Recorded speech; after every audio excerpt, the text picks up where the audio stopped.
This is the book of Leviticus, chapter 19, and verse 11. It reads, Ye shall not steal, neither deal falsely, neither lie one to another. And ye shall not swear by my name falsely, neither shalt thou profane the name of Yahweh. I am the Lord. Thou shalt not defraud thy neighbor, neither rob him. The wages of him that is hired shall not abide with thee all night until the morning. Barak tha Yahweh, Barak tha Yahweh Shai, Barak tha Yahweh, Barak tha Yahweh Shai, Ka Elohim La Yahweh Bahashem, Yahweh Shai, Bahashem Rakah Kodash, double honors to the apostles and the elders, a great millstone, rule well, been a great example to his young brothers in the truth, and peace and blessing to the hopeful elect. Lord, wouldn't this edifying? I'm basically remaking this lesson. I did it last night, but I sounded too sleepy to. I ain't like the way it came out. But I'm gonna go back into it because the point of the lesson is thou shalt not defraud thy neighbor, neither rob him. The wages of him that is hired shall not abide with thee all night until the morning. And that's how this society is set up, where you work. Instead of you getting paid at the end of the day for your labor, you gotta wait a week. Some people 2 weeks, some people 3 weeks, or every month. Once a month. Well, that'd be 3 weeks, or however it go. You know, so you working, but you don't see your money for your work until a week later, to 2 weeks later. Some people a whole month later. You know. And then you can be having things come up and you need the money, at least some of your money. You can use the money. So you made such and such 2-3 days, and you have been had enough money to pay a bill that's due now. That's due at the moment. You know that's why this is an oppressive and wicked kingdom, because it's adverse to the ways of the Lord. That's why the Lord told Esau this Psalms chapter 50 and verse 16, and say, But unto the wicked Yahweh saith, What hast thou to do to declare my statutes, or that thou shouldest take my covenant in thy mouth, seeing thou hatest instructions, and cast of my words behind thee? See, that's a lot. That's the words of the Lord. When the Lord say, Thou shalt not steal, this part of the law. These the words of the Lord. It say, Ye shall not steal. Steal. Esau deal falsely. Neither deal falsely, neither lie one to another. And he quick to holler, brother, we brothers, or nah, we ain't no brothers, because you broke the brotherly covenant, man. Long time ago, man. You know? But he break all these rules. He steal, and he deal falsely, and he lie one to another. And ye shall not swear by my name falsely, neither shalt thou profane the name of Yahweh. I am the Lord Yahweh. They say I am, neither shall you profane the name of God. I am the Lord Yahweh. All caps in me, Yahweh. It say, Thou shalt not defraud thy neighbor, neither rob him. The wages of him that is hired shall not abide with thee all night until the morning. Yeah, so if somebody, you should have business in Babylon, since they swore and said that the Bible was the law of the land, they should have had it set up when they declared it. So if a person worked for you, you pay them that night. You ain't no week in the hole, 2 weeks in the hole. We ain't gonna do none of that. We gonna do what the Bible say. So if you have employees, people working for you, you pay them at the end of the night. You doing work for somebody, you get paid at the end of the night, so you can pay the people that's working for at the end of the day. So you can pay the people that's working for you at the end of the day. That's a righteous way of dealing.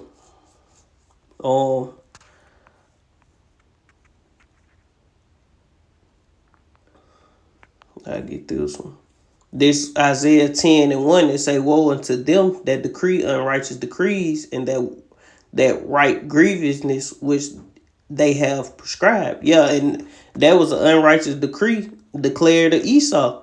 Look, we gonna, to keep people down, we gonna do weeks in a hole. Pay instead of paying people every day after they work, we gonna make them wait to the end of the week to keep them in that, keep them down in that hamster wheel, so to speak, chasing their own tail, you know. So they ain't gonna be able to invest in nothing. They ain't gonna be able to, by the time they get their check, they gonna need to spend it on all these different things. So they mind gonna be going so many places to where they ain't gonna be able to think on, okay, you got all kind of shit come up. So Salaki. Back on this, I was speaking on earlier how Esau had you chasing your tail in that hamster wheel lifestyle by you work every day and you don't get paid to the end of the week, to every 2 weeks. You have no true leisure time. And then when it is time for you to get paid and you get your paycheck, you got 5 or 6 bills that then popped up with late fees, you know, then hit you. Not only that, he tax it. He gonna tax the money you work. He gonna tax it and get, he gonna tax it 3-4 different times. Gonna tax it, hit it for Social Security or state, federal. Don't have no insurance, gonna hit it, insurance, different insurance through your company or whatever, if you have it. So you automatically gonna get hit 3 different ways, you know. For sure too, state and federal, you know. So this place is just a oppressive system, and it's meant to keep you oppressed and down and not able to come up. They want you just to barely make enough to keep paying your bills, and it just assimilate you into this society by you. All you doing is you get up Monday through Friday or Monday through Saturday. Some people Monday through Sunday, and you take your ass to work to pay your bills. The only time you really get off maybe a wicked ass holiday, so-called holiday, or you got vacation or sick leave. Only time you get, if you making decent money, to enjoy yourself. And when you get that time, you're not thinking about, for the most part, you're gonna be just thinking about relaxing because you off. But I'm gonna get this too. It reads Haggai chapter 1 verse 6, like, ye have sown much and bring in little. Ye eat, but ye have not enough. Ye drink, but ye are not filled with drink. Ye clothe you, but there is none warm. And he that earneth wages to put it into a bag with holes. Yeah, because it's holes in the bag, because soon as you get it, it's gone. You trying to make money, but the whole time, you got a sack and you going around collecting money, but it's a hole in the bag. By the time you reach your destination or make your round back to the house, all that money then leaked out the bag. Gotta pay this person, pay that person, pay this bill, pay that bill, pay this tax, pay that tax. Pay this insurance, pay that insurance, all these different bullshit ass bills that you have to pay. See, the kingdom of heaven, it ain't gonna be like that. You ain't gonna be paying water bills and light bills and all these. The Israelites, for sure not. All these different bills, man. But that's pretty much the point on that one. I got them too.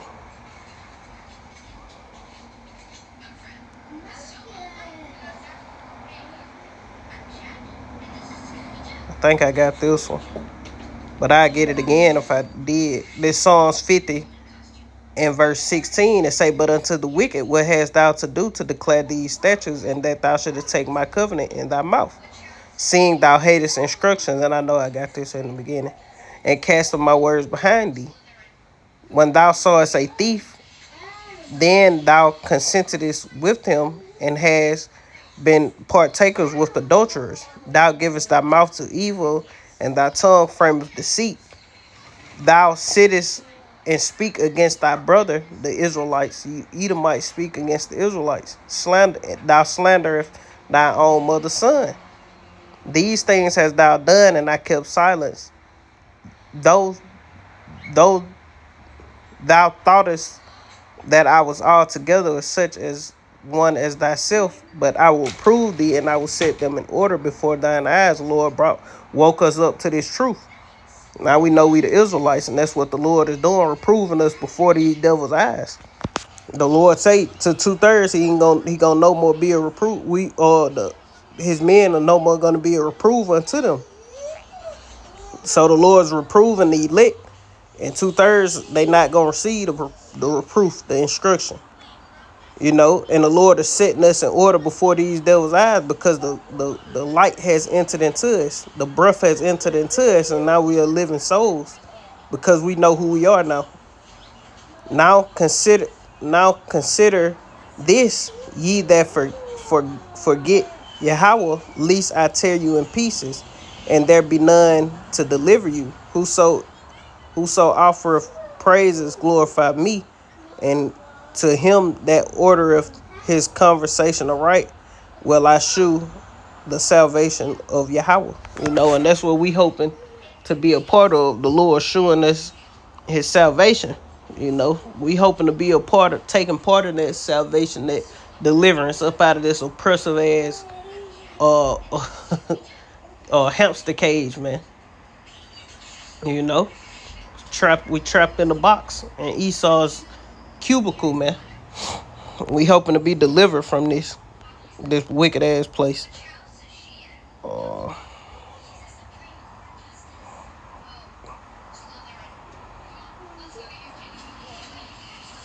I had this too. This Ecclesiastes 34 and verse 19. The Most High is not pleased with the offering of the wicked, neither is he pacified for the sin by the multitude of sacrifices. Whoso bringeth an offering of goods of the poor doeth as one that killeth the son before his father's eyes. The bread of the needy is their life. And this the point. The bread of the needy is their life. So when you rich, you ain't worried about little things like a poor person worried about, because you sitting on money. You straight.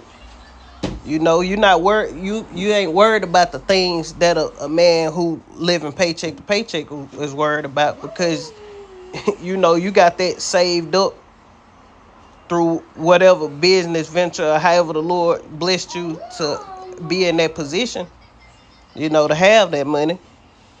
You're not worried about those things. So if you are scheming or taking from them, it's like, if you scheming and taking from the poor, guess what? You taking his life.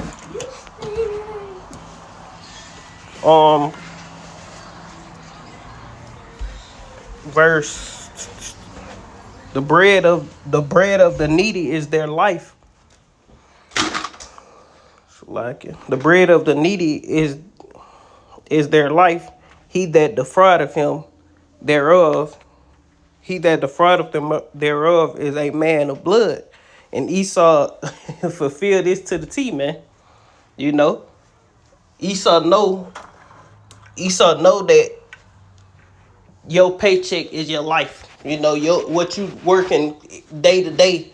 This is your life. This is how you get by. So he oppress the poor in every way, man. And say, he that taketh away his neighbor's living slayeth him, and he that defraudeth his labor of his hire is a bloodshedder. And Esau really did this when we were in captivity, in hardcore bondage captivity.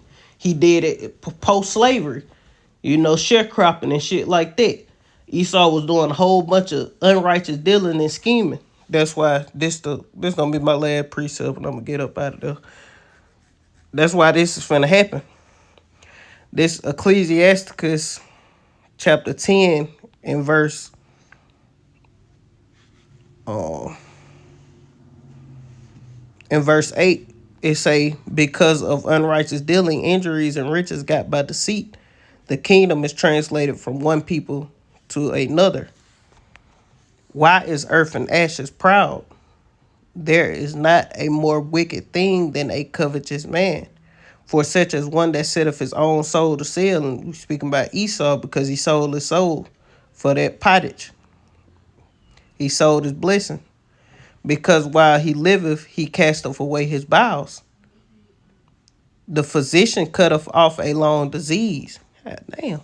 The physician cutteth off a long disease, and he that is today a king, tomorrow shall die. For when a man is dead, he and Esau is that king today, but tomorrow he gonna die. For when a man is dead, he inherit creeping things, beasts and worms. The beginning of pride is when one departed from Yahweh, and his heart is turned away from his maker. And Esau going all the way back to Cain. You know, the Lord gave him strict commandments on what to sacrifice, him and Abel, and he sacrificed the wicked thing. You know, and Cain and Abel, so like, sacrificed the righteous thing. Cain sacrificed the wicked sacrifice, and Abel sacrificed the righteous sacrifice. And the Lord told him, look, since you ain't doing what I'm saying, roughly paraphrasing, sin gonna laugh at the door, you know. He cast it, he was displeased, and Cain was mad because the Lord accepted Abel's sacrifice, and he hated his brother and slew him, and then lied to the Lord in his face, man. You know? So this nigga is pride. The pride of Esau is embedded deep. You know, the so-called white man is embedded deep. It say, for pride is the beginning of sin, and he that hath it shall pour out abominations. And that's why this place is so abominable, man. That's why it's so adverse to the scriptures. This place don't follow the scriptures at all, man. You know, this place don't follow the instructions of Yahweh Shem Yahweh Shai at all. That's why the Lord hit him with that. Why you take up my covenant, you know, and you my word, and you cast it behind you. That's Psalms 50 and 16. It say, and therefore the Lord brought upon them strange calamities and overthrew them utterly. And that's what the Lord is getting ready to do to the wicked, Esau, Edom. The Lord have cast down the thrones of proud princes and set up the meek in their stead. The Lord have plucked up the root of the proud nations and planted the lowly in their place. The Lord overthrew countries of the heathen and destroyed them to the foundation of the earth. He took some of them away and destroyed them, and have made their memorial to cease from the earth. Pride is not made for man, nor furious anger for them that are born of women. And that's pretty much the point. You know, the Lord's getting ready to take these people out the way, and he gonna set up what? The Israelites, his men. You know, the Lord's, he gonna set up his men in the earth, starting with his son on down to the rest of his son. Gonna come and take the kingdom, take Esau down, take this current world power down. All the country, all these heathens with militaries, they gonna rise up and band together and fight against the Lord, or they gonna be destroyed, and the Lord ain't gonna lift up hand nor sword. You know. And what the Lord, when you go to war, when you wage war with a people, a person, or a planet, and you spoil it, guess what? Everything becomes subject to you. You the king now. It's your planet. These are your lands. These are your slaves. You know? And that's what the Lord getting ready to do, a mass power shift. You know, so this oppressive ass rat wheel that we running on, it's gonna soon be over. Chasing bills, you know, robbing Peter to pay Paul, busting our ass, you know, don't get paid to the next week or 2 weeks, 3 weeks, you know. underpay bills. All this shit is gonna go, man, for especially for the Israelites. You know, have motherfucker lending to you, then charging you usury. You know, all that's gonna be done away with, man, for the Israelites. You know, but that's pretty much the point. The Lord getting ready to come deliver us up out of this oppressive kingdom. And we suffering our punishment. We are supposed to be oppressed. We are supposed to be trodden down. If we wasn't going through this according to the scriptures, we wouldn't be Israelites, man. This how we identify ourselves, through the things that we suffering in this wicked, abominable kingdom, man. But that's pretty much the point, Lord, when this edifying. I want to end it giving all honor and glory to Yahweh, Bahasham, Yahweh Shai, Bahasham, Rekah Kodash. Double honors to the apostles and the elders of Great Millstone. Peace and blessing to the hopeful Lord, when this edifying. Shalom. Kwam Yash Allah and the Baba. Shalom.